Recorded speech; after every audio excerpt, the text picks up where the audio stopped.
Thunder Rides Mga sign na VNC06. nai-inlove ka sa isang tao, makinig ka. Baka ikaw na to. Una, hindi ka sa kanya makatingin ng diretsyo. Pangalawa, naiilang ka sa kanya kapag kasama mo siya. Pangatlo, ginaganahan ka sa mga bagay kapag nakikita mo siya. Pang-apat, kinikilig kang patago kapag kausap or kasama mo siya. Pang-lima, nagseselos ka kapag may kausap or kasama siyang iba kahit wala naman kayo. Pang-anim, kapag nag-chat ka sa kanya tapos nag-reply siya agad, dali-dali ka. Kikiligin ka kahit wala naman nakakakilig sa pinag-uusapan nyo. Pang-pito, kunyari hindi ka nakaabang sa my day niya, hindi ka nag-heart pero yung totoo, nag-aabang ka ng bagong post niya at bagong my day niya. Aminin mo.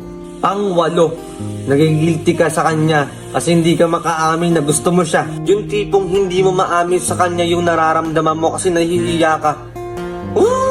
Pang-walo, napapanaginipan mo siya kahit hindi mo naman siya iniisip. Pang-sampu, nagpapanggap ka lang sa kanya. Nagpapanggap ka lang na kaibigan mo lang siya. Pero yung totoo, in love ka na sa kanya.